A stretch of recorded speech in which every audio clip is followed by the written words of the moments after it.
सभी प्यारे व्यूअर्स का स्वागत है। एक बार फिर जुड़ चुके हैं आप मेरे साथ। मैं अजीत कुमार शर्मा अपने खास कार्यक्रम खास बातचीत में आप सभी का स्वागत करता हूं। जैसा कि आपको मालूम है कि खास बातचीत कार्यक्रम का मकसद यही होता है कि जनता के बीच, आप लोगों के बीच आपकी आवाज बनकर आपकी आवाज को दूर तक पहुंचाएं और कुछ ऐसी शख्सियतों को आपके साथ रूबरू करवाएं जिससे कि एक पहचान हासिल आपको भी हो पाए और पहचान उस शख्सियत की भी आपके सामने आ पाए। आज इसी कड़ी को आगे लेकर तब चल रहे हैं। तो आज हमें अपना खास समय दिया है, सब जानते हैं, एक लोकप्रिय चेहरा है किरण आरसी जाटव जी। कर्तव्य राष्ट्रीय पार्टी की संस्थापक है, राष्ट्रीय अध्यक्ष भी हैं और बहुत कम उम्र में आपने राष्ट्रीय स्तर पर अपनी एक ख्याति प्राप्त करी और एक पार्टी की नींव भी मजबूती से रख दी और चुनाव चिन्ह भी है माइक। स्वागत है किरण जी आपका। जी नमस्कार, सभी दर्शकों को मेरा नमस्कार। अगर बात करते हैं, जैसा कि आपको मालूम है कि संक्षिप्त वर्णन की अगर बात करते हैं तो किरण जी की अगर प्रारंभिक शिक्षा की बात करी जाए या फिर बात करी जाए कि जन्म का हुआ तो मेरठ कैंट में हुआ और कंकड़खेड़ा से आपका जुड़ाव है। कंकड़खेड़ा मेरठ कैंट में ही आता है और वहां से ही आपकी प्रारंभिक शिक्षा भी की शुरुआत हुई और आपने पॉलिटिकल साइंस से आपने एमए किया, पोस्ट ग्रेजुएशन आपने किया। साथ ही अगर आपके पिताजी की बात करी जाए तो आपने अपना जीवन संघर्षों से खुद से प्राप्त करा है और आपके पिताजी का नाम है श्री रमेश चंद्र जी, जो किरण आरसी जो जाटव है, तो जो आरसी जो है वो आपके पिताजी का ही रिप्रेजेंट करता है। हाँ जी हाँ, किरण रमेश चंद्र जाटव। ये जो आरसी शब्द है ये मेरे पिताजी का ही नाम है, जो मैंने मतलब जो बचपन में ही लग गया था और उन्होंने ही लगाया था। साथ ही अगर आपके माताजी की बात करें तो वो हैं श्रीमती श्याम कौर जी। साथ ही अब बात सीधे सीधे चलेगी क्योंकि जीवन परिचय इतना कहना चाहिए गहराइयों से जुड़ा हुआ है कि जीवन परिचय को केवल पेपर पे उतारने के बाद, जैसा कि अक्सर किया करता हूं और उसका सारांश रखूं, वो बेबुनियादी सा हो जाएगा क्योंकि आप जो हैं आपने बड़ा रिमार्केबल एक कार्य किया था जो मेरी मेमोरी में आता है, मेरी पत्रकारिता के दौर की मेरी मेमोरी में आता है। आपको पहचान मिली जब आप साइकिल से लखनऊ पहुंच गई थी, तो वो पूछना चाहूंगा कि वो कैसे था, क्या था, क्योंकि एक छोटी एक लड़की ही कहूंगा, बिटिया कह लो, बच्ची कह लो, और उसके मन में ये कैसे ये भावना आ गई कि आप साइकिल से किन मांगों को लेकर किस लिए आप लखनऊ पहुंच गई थी, आप खुद बताइए।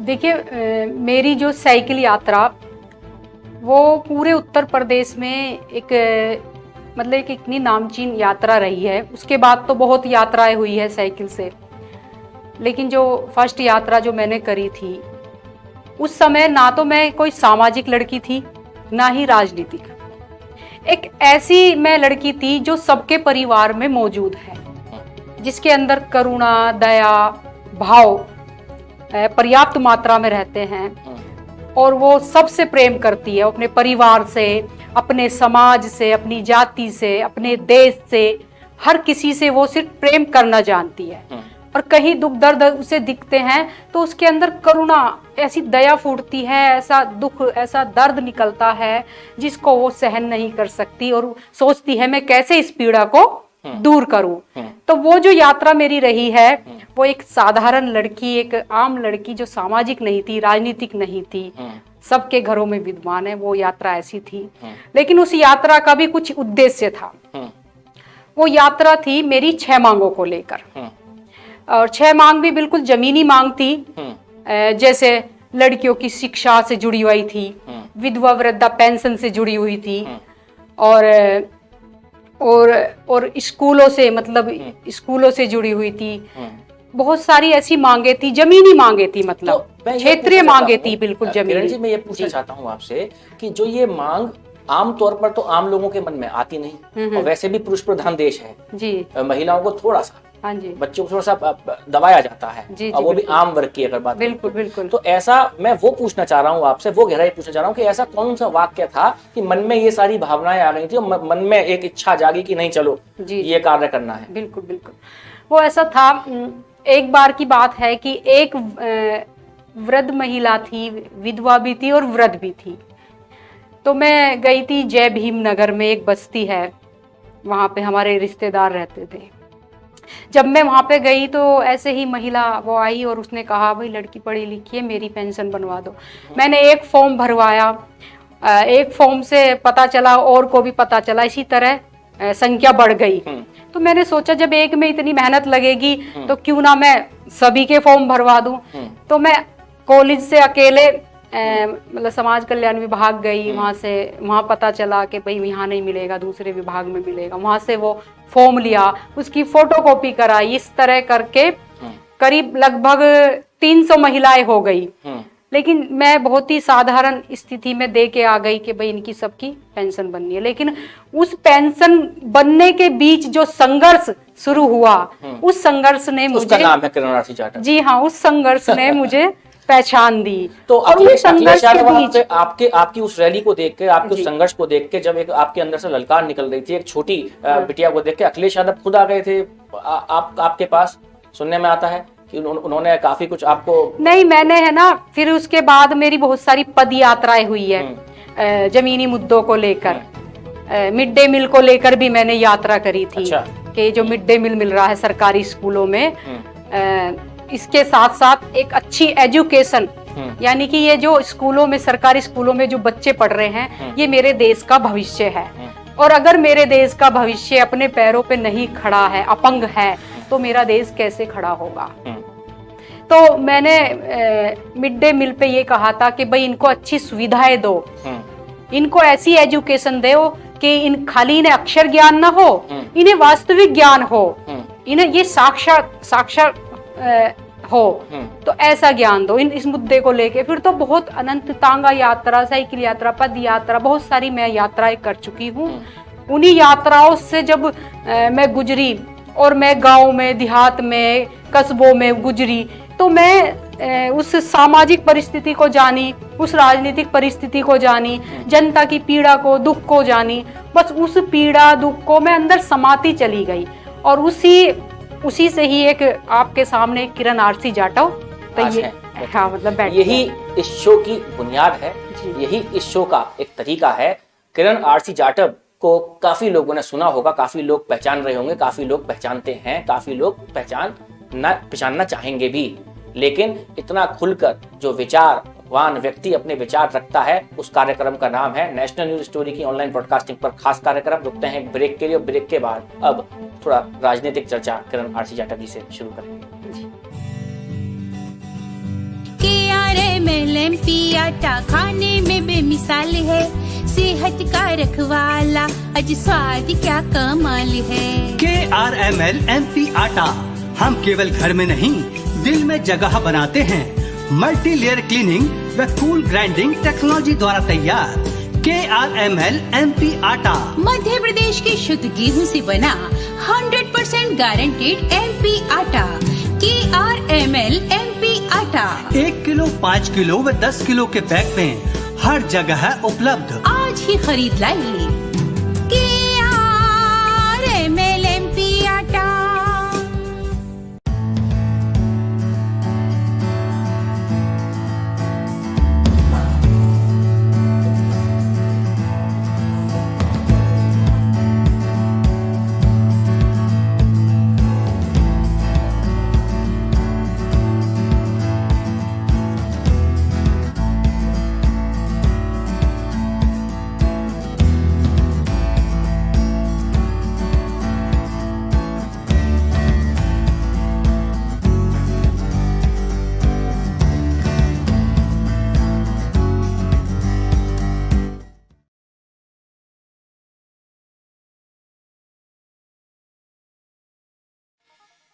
एक बार फिर स्वागत है आपका। जैसा आप जानते हैं, खास बातचीत कार्यक्रम है, और खास बातचीत कार्यक्रम में आज हमारे साथ विशेष समय दिया है किरण आरसी जाटव जी ने।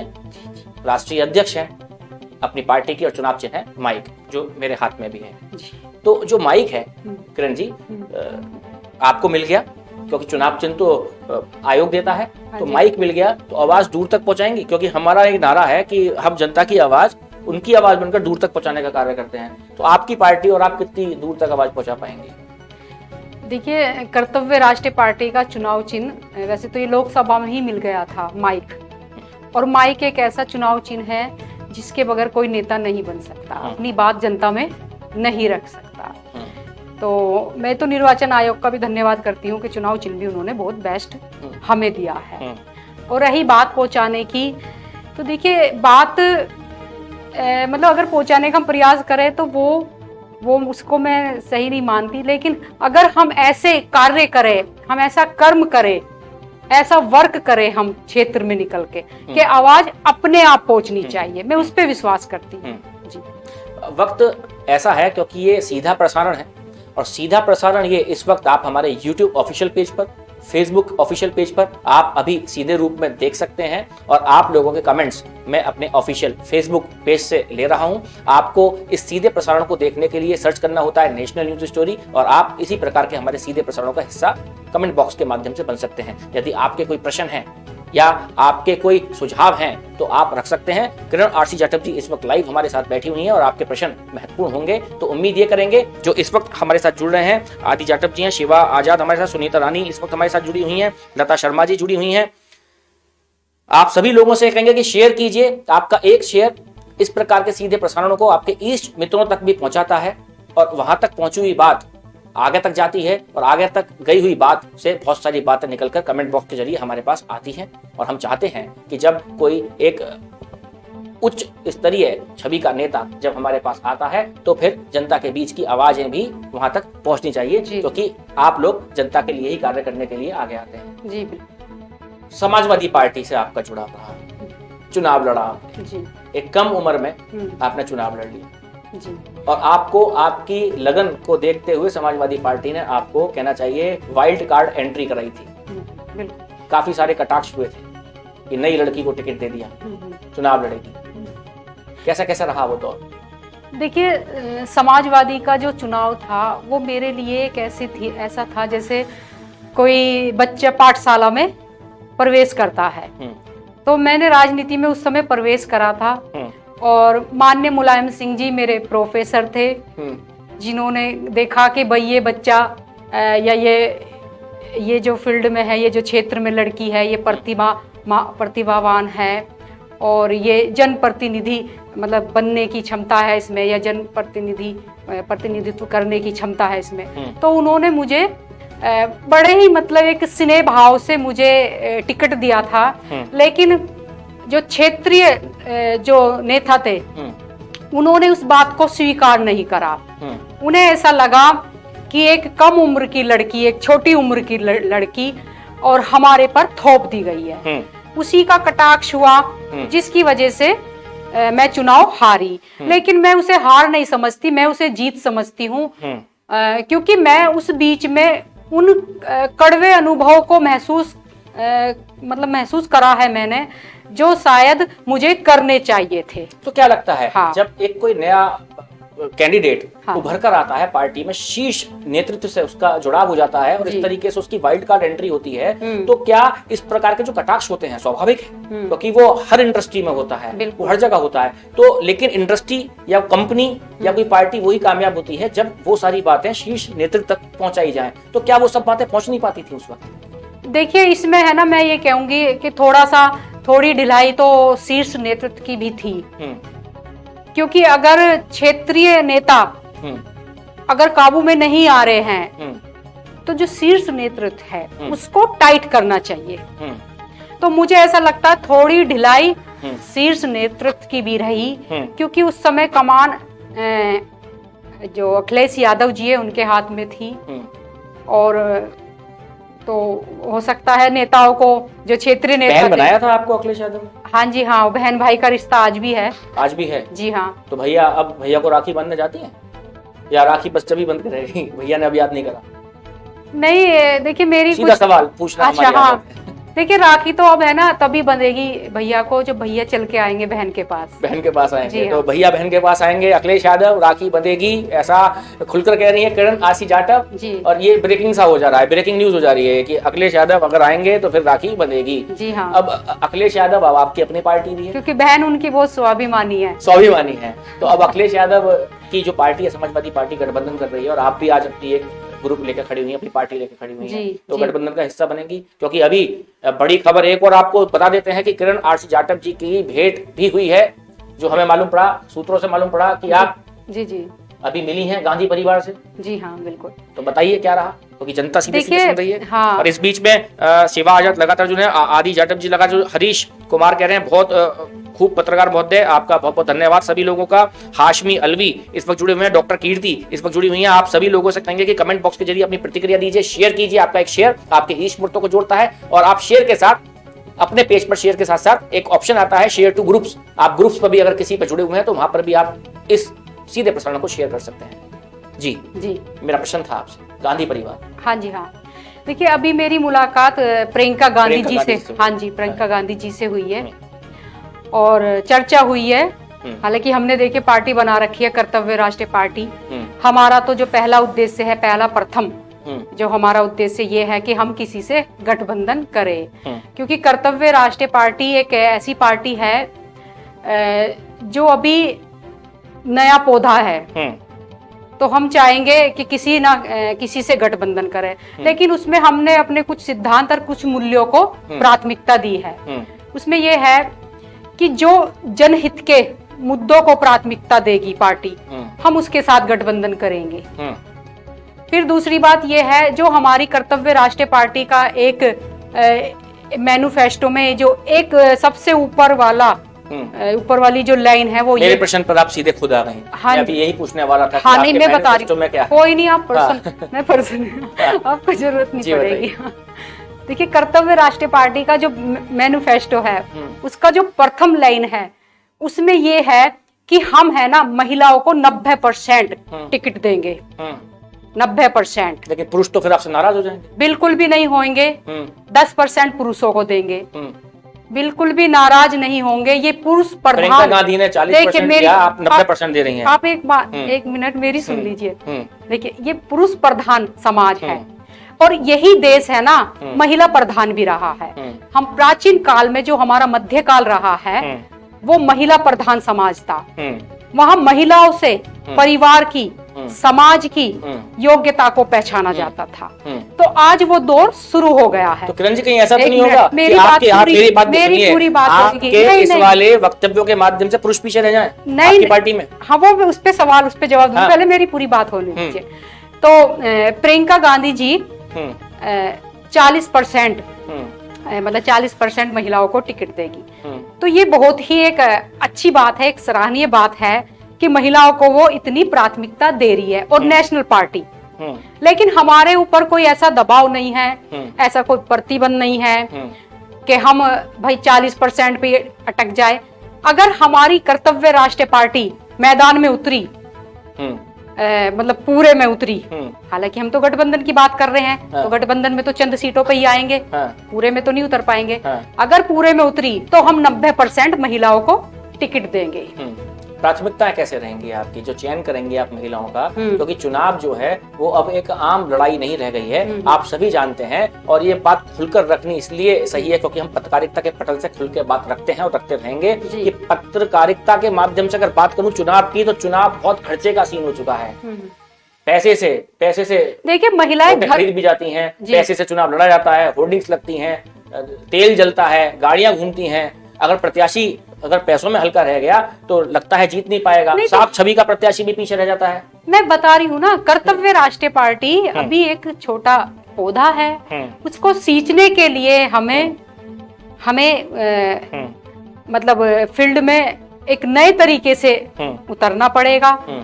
और हमें है ना हर तबके की बात करनी पड़ेगी। जैसे हमने किसान को भी प्राथमिकता दी, मजदूरों को भी प्राथमिकता हम दे रहे हैं, और हम बेरोजगारों को भी प्राथमिकता हम देंगे, सभी को देंगे। मतलब हमारे जो मैनिफेस्टो में पूरा नहीं ओपन करूंगी, सभी को प्राथमिकता देके हम चल रहे हैं। तो कर्तव्य राष्ट्रीय पार्टी अपने पैर जमाने निकली है।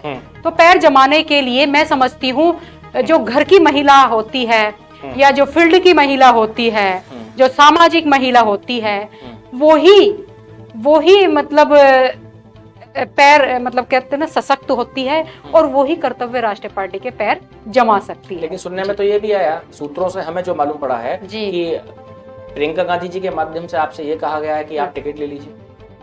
अब यूं तो देखिए, यूं तो मेरी बात है ना सभी पार्टियों से चल रही है। भाजपा से मेरी बात चल रही है, लोकदल से मेरी बात चल रही है, और कांग्रेस पार्टी से मेरी बात चल रही है। सीधे रूप में बड़ी बात कर रही हैं आप? हाँ, बिल्कुल बड़ी बात कर रही हूँ, और बेबुनियाद नहीं कर रही हूँ मैं।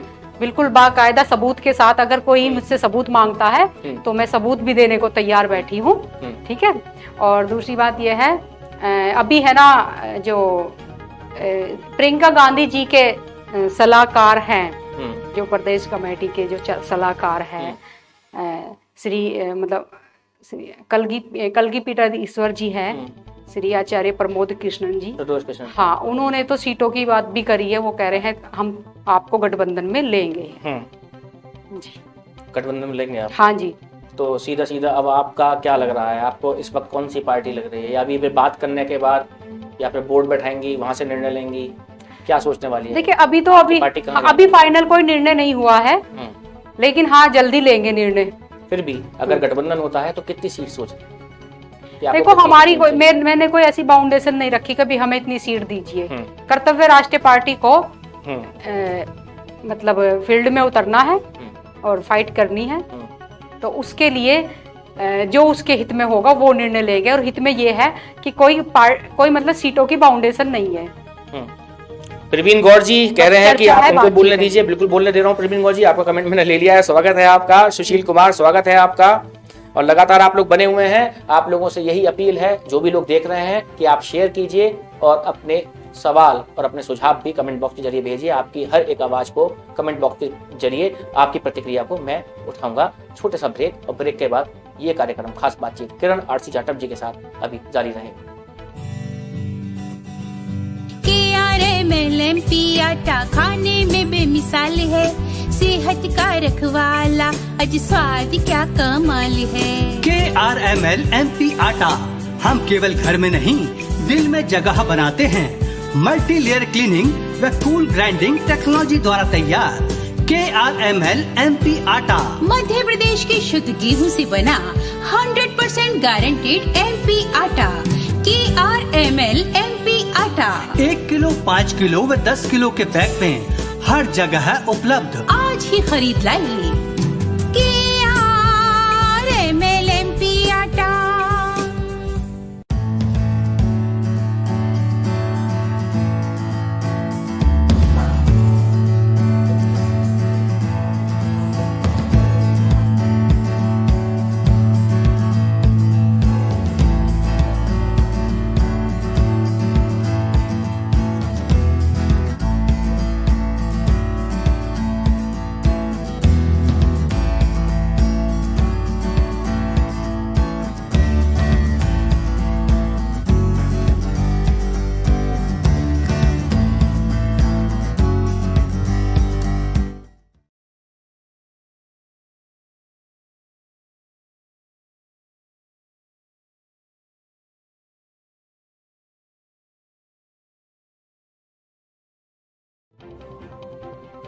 एक बार फिर स्वागत है। खास बातचीत कार्यक्रम है, खास शख्सियत साथ हैं किरण आरसी जाटव। खास इसलिए भी हो जाती हैं कि आपके दौर को सभी आप हमारे व्यूअर्स भी लगभग जानते होंगे। युवा एक आपका परिचय रहा, और एक युवा लड़की किस तरह से आज इस बुनियाद पर बैठी हुई है कि आपकी खुद की एक बड़ी पार्टी है और चुनाव चिन्ह है माइक। जी बिल्कुल।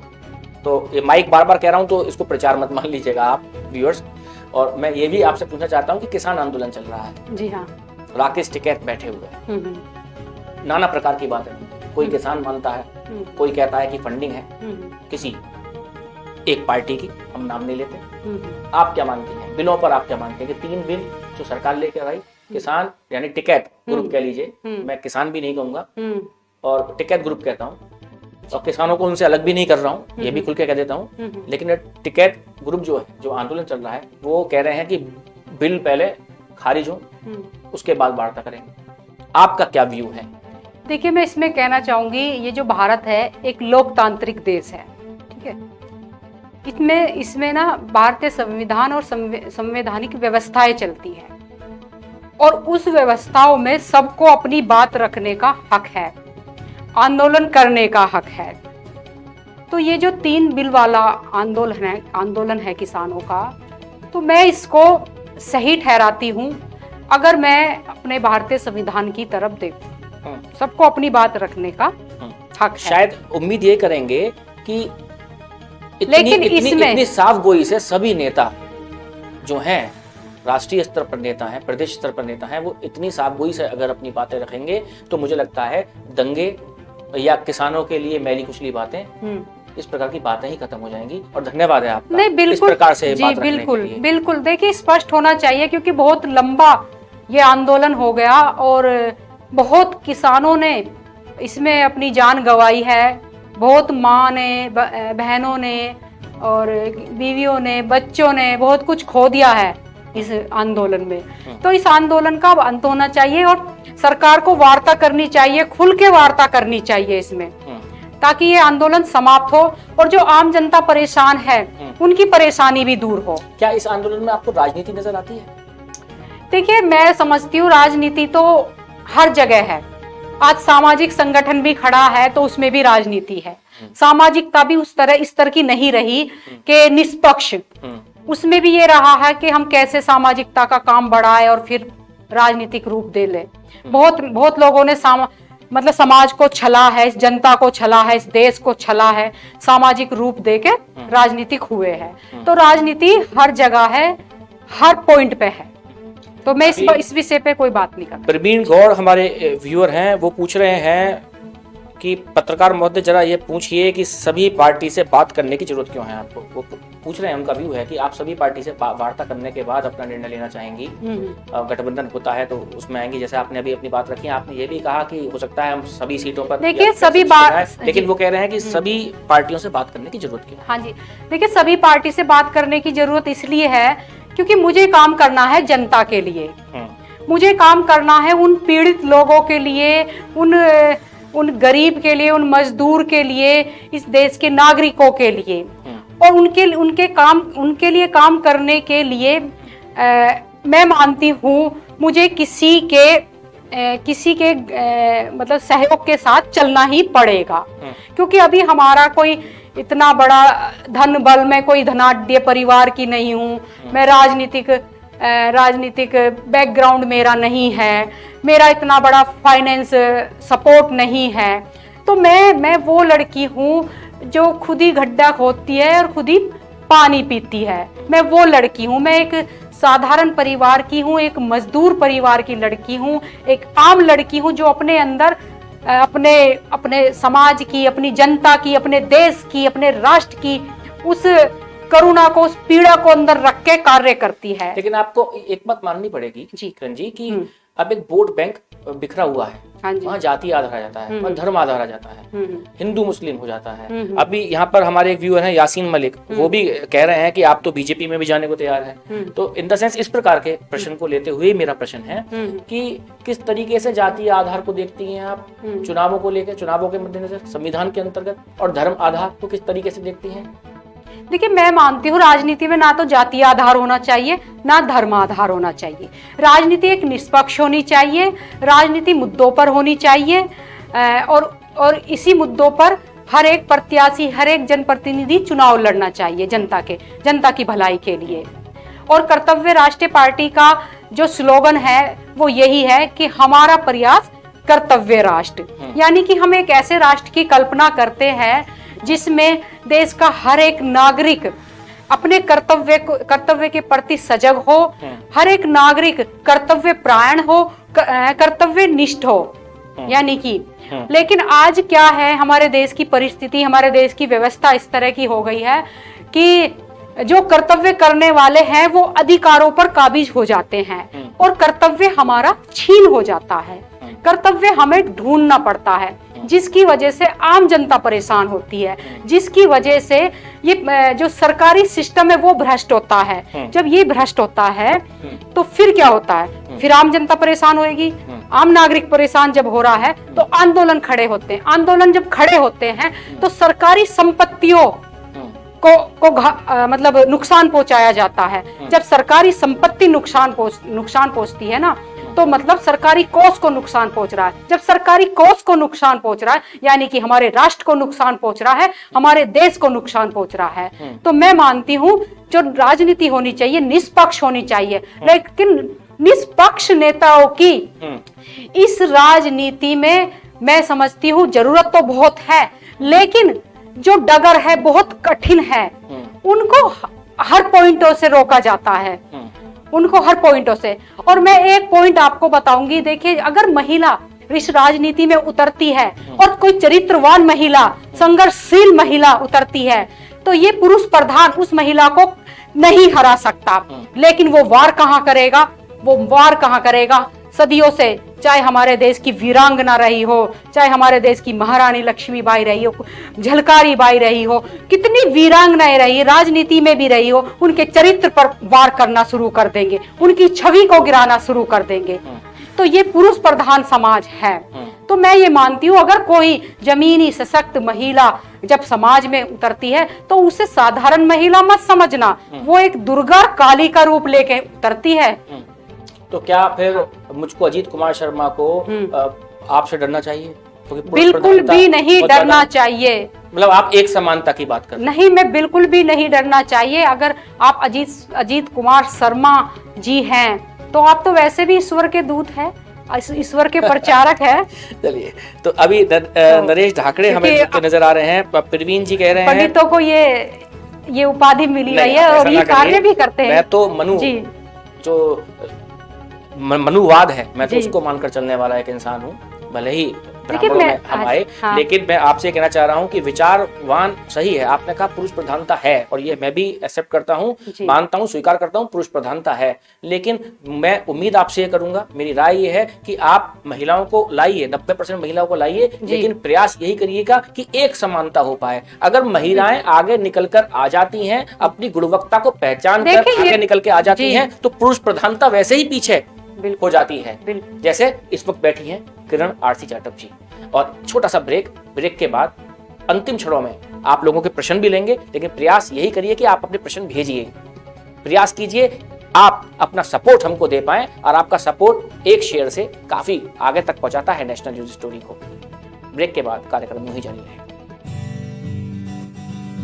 KRML आटा खाने में बेमिसाल है, सेहत का रखवाला, अज स्वाद क्या कमाल है। KRML आटा हम केवल घर में नहीं, दिल में जगह बनाते हैं।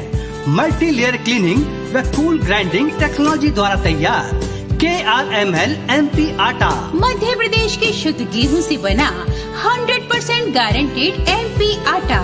KRML आटा 1 किलो, 5 किलो व 10 किलो के पैक में हर जगह है उपलब्ध। आज ही खरीद लाइए KRML आटा।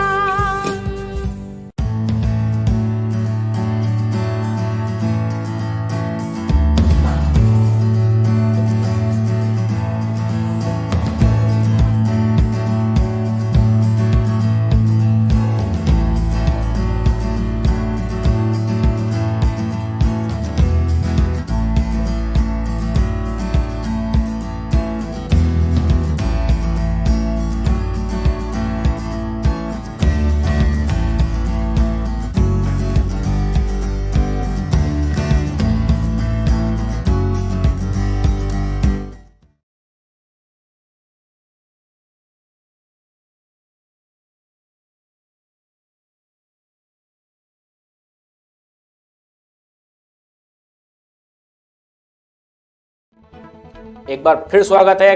खास कार्यक्रम, खास बातचीत, खास शख्सियत लगातार हमारे साथ बने हुई हैं किरण आरसी जाटव जी।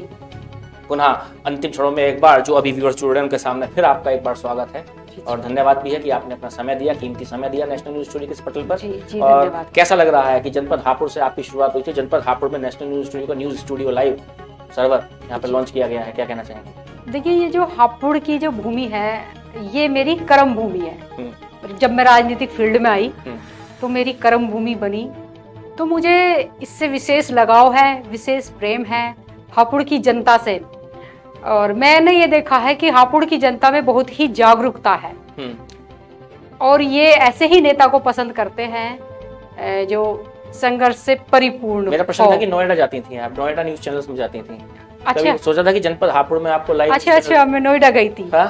नोएडा गई थी जनपद हापुड़ में आपको लाइव न्यूज़ चैनल देखने को मिल रहा है। देखिए, मुझे बड़ा सुकून हुआ कि मुझे है ना नोएडा नहीं जाना पड़ा, और हापुड़ जनपद में मुझे ये नेशन न्यूज चैनल मिला, तो मुझे बहुत सुकून मिला। उसके लिए आपका धन्यवाद कि आप इस चैनल को वहाँ से यहाँ लाए। धन्यवाद जी। सीधे मेरा जातीय आधार को लेकर प्रश्न चल रहा था। जी जी। अब उसमें मेरा प्रश्न थोड़ा सा सीधा है, और सीधा प्रश्न जो होता है वो थोड़ा कटाक्ष भरा हुआ होता है। हाँ जी। इस वक्त अगर बात करते हैं धर्म आधार की, जातीय आधार की, तो अब इस वक्त हिंदू मुस्लिम कार्ड भी थोड़ा सा देखने को मिल रहा है। अब मुस्लिम वर्ग एक और की सोच रहा है, वहां पर अकबरुद्दीन ओवैसी भी आ गए हैं। अगर जाटव समुदाय की बात करूं, खासतौर से एससी बिलोंगिंग्स की बात करूं, तो वहां पर ब्राह्मण भी दिख रहे हैं। और वो तो उनका एक बोर्ड मैंने देखा था, एक वीडियो चल रहा था जहां पर उन्होंने बाबा साहब भीमराव अंबेडकर के ऊपर लिख रखा था जमात। तो एक और तो एक एक्ट आता है और एक और वहां पर ऐसा लिख दिया जाता है, वो बाकायदा वीडियो वायरल हुआ था कि उन्होंने ऐसा लिखकर उद्घोष किया था।